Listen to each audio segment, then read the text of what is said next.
বর্ধমান সদর দক্ষিণ মহকুমা শাসকের দপ্তর বর্ধমান থেকে সরিয়ে মেমারি শহরে স্থানান্তরিত করার প্রস্তাবের বিরোধিতা করে পূর্ব বর্ধমানের জেলা শাসকের কাছে স্মারকলিপি প্রদান করলেন বিশিষ্ট সমাজকর্মী মধুসূদন চন্দ্র।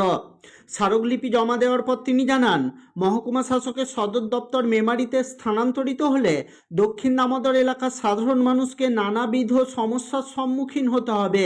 বিশেষ করে খণ্ডঘোষ, রায়না 1 ও রায়না 2 ব্লকের বাসিন্দাদের সরকারি কাজকর্মের জন্য অতিরিক্ত দূরত্ব অতিক্রম করতে হবে, ফলে সময় ও অর্থ উভয়েরই অপচয় হবে। তিনি দাবি করেন, দীর্ঘদিন ধরে বর্ধমান শহরে অবস্থিত সদর দক্ষিণ মহকুমা শাসকের দপ্তর বর্তমান অবস্থানেই রাখা হোক, যাতে সাধারণ মানুষের প্রশাসনিক পরিষেবা গ্রহণে কোনো অসুবিধা না হয়। উল্লেখ্য, কয়েকদিন আগে মেমারি বিধানসভার বিধায়ক মানব গুহ জানান যে বর্ধমান সদর দক্ষিণ মহকুমা শাসকের সদর দপ্তর মেমারি শহরে স্থানান্তরিত হতে চলেছে। এই খবর প্রকাশ্যে আসার পর থেকেই দক্ষিণ দামোদর এলাকার মানুষদের মধ্যে অসন্তোষের সৃষ্টি হয়। সেই প্রেক্ষিতেই আজ পূর্ব বর্ধমানের জেলা শাসক দপ্তরে পৌঁছে এলাকার মানুষের উদ্বেগ ও সমস্যার বিষয়টি জেলা শাসকের নজরে আনেন সমাজকর্মী মধুসূদন চন্দ্র। আমরা আজকে এসেছিলাম মাননীয় জেলা শাসকের দরবারে, তার কাছে আমরা একটা প্রতিবাদ জানাতে এসেছিলাম।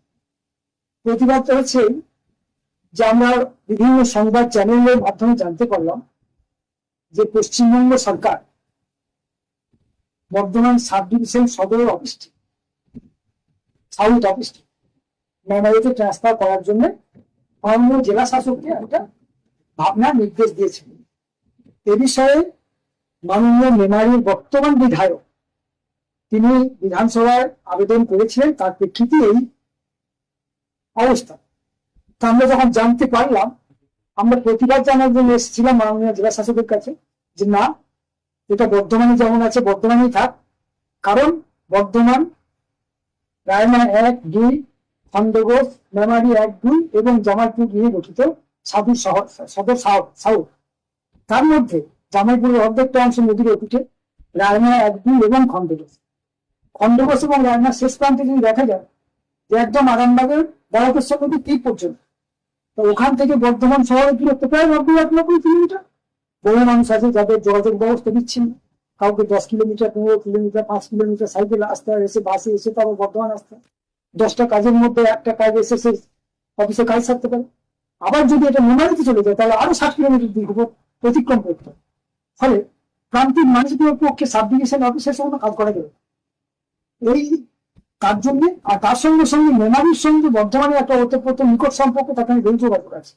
সেই জায়গায় বর্ধমান একটা মাঝামাঝি জায়গা, যে জায়গা থেকে অফিসটি সরিয়ে নিলে এই 6টি ব্লকের বেশিরভাগ প্রান্তিক মানুষের পক্ষে কাজের খুব অসুবিধা হয়। তাই আমরা শ্রদ্ধেয় মাননীয় জেলা শাসকের কাছে আবেদন রেখে গেলাম, তিনি যেন এই সিদ্ধান্ত নেন যে বর্ধমান সাব ডিভিশন অফিসটি বর্ধমানে যেমন সে তেমনই থাকবে, কোনো পরিবর্তন